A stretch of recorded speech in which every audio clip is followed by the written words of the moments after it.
All right, Bulls and Bears, everything is about to change. Yes, we're back with another dose of economic reality. I've been accused of being a permabull, as someone that's always predicting markets to go higher, home prices to go higher, the bubble's never bursting, which is actually not true. The bubbles can burst, but some major things have to happen for bubbles to burst. The big bubbles that we're seeing, the housing bubble, cost of living is a bubble too. Car prices, pretty much everything is costing more than it should have been. Now, you can argue that this is a bubble, that's not a bubble. People out there are saying the home prices are not in a bubble. But when you look at the previous housing bubble, home prices are well above what they were previously in the previous housing bubble that went bust in 2008, 9, and 10. So if you think that that was a housing bubble back then, you should have no argument or disagreement that there's a housing bubble now, right?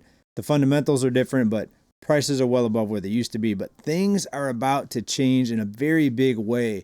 What am I talking about? I'm talking about a collapse of the consumer and the consumer's ability to spend money. Let's go ahead and take a look at a few articles here and some news that I just uncovered here. And I want to give you a local example of what I'm seeing here in my neck of the woods here in San Diego as well.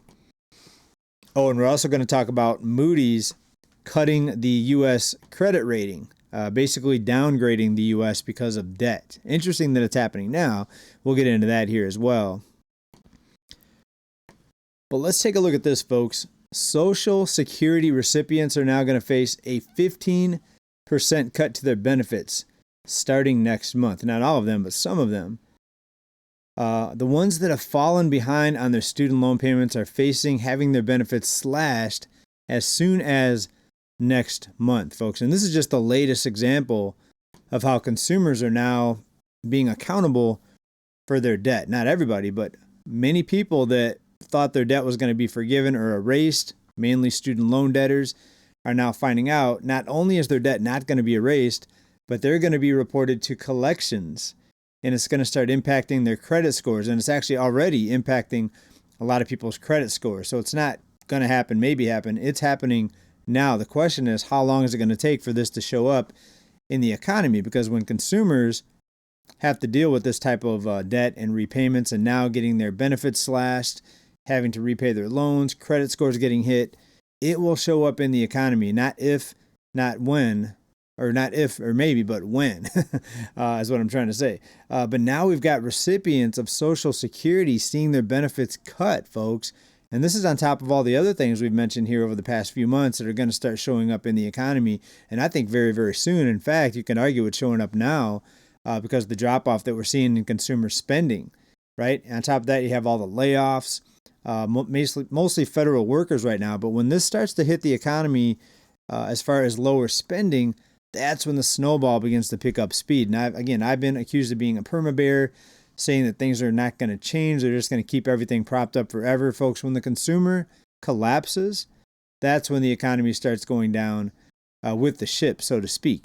And you can argue that this may not ever have an impact on the economy, but how do you see tens of millions of people when the student loans, tens of millions of people, Social Security recipients, can't pay back their student loans? Folks, just think about that. People on Social Security, they're not young anymore, and they still haven't paid back their student loans. Right? It's sad, and it's almost so sad you have to laugh at it. But folks, this was bound to happen sooner or later. People had to be held accountable for their debt. Now, some people would argue with me and say, no, people should not have to pay back their debt. Because, it's not their fault. They didn't know the economy was going to be like this. The cost of living, it's not their fault. You can argue that all day. You can say it's not their fault. Everybody should have their debt forgiven. People do make that argument, right? But the bottom line is if you don't hold people accountable for their debt, then the bubbles will never burst and the cost of living will never come down, right? It's all manipulating and market intervention, and there's no free market because everything has been so... they've taken a hands-on approach to all the markets, the housing market, the stock market, you name it, not letting price corrections happen. It hurts more people than it helps. You can argue that these interventions help people. Oh, we don't want to see people lose their home. Nobody wants to see people lose their home. Just like 2008, 9, and 10, the housing bubble. Nobody wanted to see people get foreclosed or thrown out of their home and become homeless. But what happens when you get thrown out of your home when a housing market crash happens? You come in and buy a home in 6 months, a year, maybe 2 years at a much lower price, and at a price where everyone's not going to be stressed out about being able to make the payment and high insurance costs, because we need lower price levels, folks, bottom line. So all these things seem bad at the beginning, but when the correction happens, things get better. You have to go through some rough patches, though, to get better. Just like an alcoholic, just like someone hooked on drugs, you have to go to the withdrawals, go through those withdrawals. Things will be bad for a while, and maybe longer than you want. But ultimately, you have to go through the withdrawals for things to get better. Let's move on to some other news here, folks. I think you know what I'm talking about here.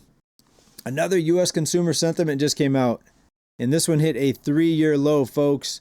A 3-year low as trade war adds to anxieties. Well, hopefully some of the anxiety should be subsiding, because the tariffs against China, where we get most of our imports from, they were paused, or they were slashed for 90 days. And so is that going to make people less anxious, right? Or does this not mean anything, because these people that are participating in this study are not the majority? Washington, U.S. consumer sentiment fell in May for the 5th straight month, surprising economists as Americans increasingly worry that the tariff war will worsen inflation. Right, so another study, another drop in consumer confidence about this economy, folks. And this slide actually puts it now at the second lowest on record as inflation expectations jump. So imagine if we do get higher prices here in a few months, when the impact of the inflation, or when the impact of the tariffs rather, are finally realized. And then you have all these people with banged up credit scores dropping as much as 100 points, even more, because their loans are now going to be factored in to their credit file, to their score, and garnishment of Social Security for all the people that can't pay back their student loans. Folks, there's so many people living paycheck to paycheck that you add on one other loan and they're done, they're finished. It just takes a little bit to tip this over the edge, right? To tip somebody over the edge. When they're already on the edge and they're off balance and they're falling, and you push them just a little bit, or a gust of wind comes up, they're going to fall over the edge, folks. And that's all it takes. The question is, will they just reverse everything that we're seeing? I don't think so. I think this is going to continue. I think we're seeing the tip of the iceberg right now. And again, the snowball is just getting rolling down the hill. All right, but here's the big one that a lot of people are talking about, financial media especially. Moodys downgrades U.S. credit rating. BBC, it's being talked about all over the place here because of that right there. You see this currency right here that they just print. And those are the ones they actually print. Most of it is just digits on a screen, folks. Most of you know. The U.S. has lost its AAA credit score as major ratings firm has downgraded, and this is Moody's. They cited growing federal debt over the past decade. Well, federal debt's been growing for many decades. Why just now are they just announcing the downgrade? In a lowering of the U.S. credit rating to AA1, Moody's noted that successive U.S. administrations have failed to reverse the ballooning deficits and interest costs. A AAA rating signifies a country's highest possible credit reliability. Let's pause right there, folks. The United States, the U.S., we should have never been AAA to begin with. A nation with approaching $37 trillion now in debt was AAA. Folks, it's a joke. This whole rating system is a joke. Moody's warned in 2023 that the AAA rating was at risk. Fitch Ratings downgraded the U.S. in 2023, and S&P Global Ratings did so in 2011. So downgrades have been happening through these different entities for a while. But again, why would we have a AAA rating when we're the world's largest debtor nation, folks? That's like someone running up a bunch of credit card debt, and they get recognized as someone that's super wealthy because they can spend a lot of money on credit, right? Same thing. The United States, we've been looked at as the world's richest nation, right? You've heard that probably 1,000 times. It's because we have the world's largest credit card that basically goes to infinity, right? So far, anyway.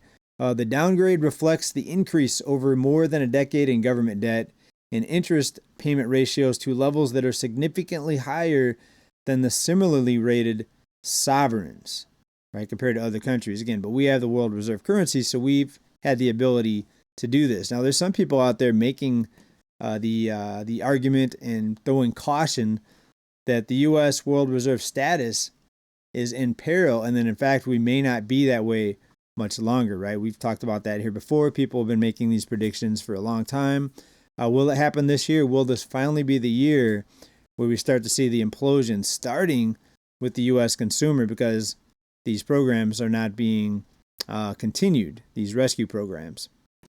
A lower credit rating could mean countries are more likely to default on their sovereign debt and generally face higher borrowing costs. You probably heard the term sovereign debt crisis. Well, could this be the year when this begins?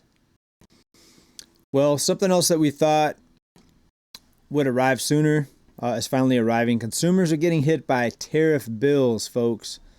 Some shoppers getting surprised at new fees for online purchases, sometimes days or weeks after ordering. They can't do that. They can't change the price, right? As tariffs on Chinese goods hit consumers, it's not clear how widespread the issue is, but shoppers are reporting that they have been getting notices from carrier companies, including UPS, DHL, that they now owe fees long after the purchase was made. No way.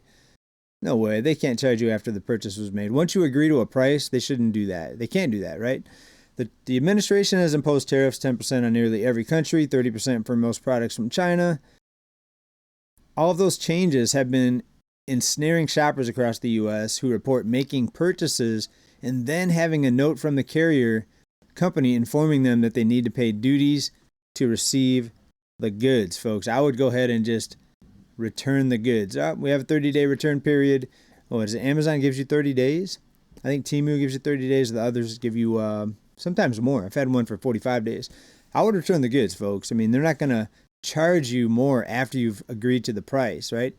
If the company sold it to you at a price and gave you free shipping or charged you so much for shipping, they should have included whatever tariff costs in that from the point of purchase, right? They can't do this. Or if you let this happen to you and you agree to the tariffs, then you don't know your rights, right? You can return. You have a 30-day right of rescission for most things unless you sign a contract, waiving your rights or something like that.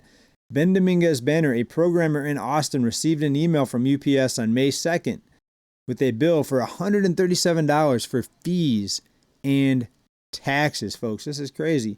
On a purchase he made a week earlier, he would need to pay the full amount to receive the $183 cord organizing system he bought from a Swedish company online, folks. This is crazy. So is this the point where we're going to start seeing the implosion, folks, starting with the consumer, who's now going to be getting, many people losing their Social Security benefits or getting a downsized Social Security payout. Student loan is now going to go to collections. It's going to affect your credit score. And will these collections cause further damage to the consumer, folks? This is just the tip of the iceberg. We've got the layoffs. We've got the cost of living. We've got the debt. Defaults are increasing for credit cards across the board. Folks, we're going to keep an eye on it all here for you. Make sure you're subscribed. Please come back to this channel for more news updates. Make sure you subscribe, people. Big love. Bye for now. Keep stacking. Peace.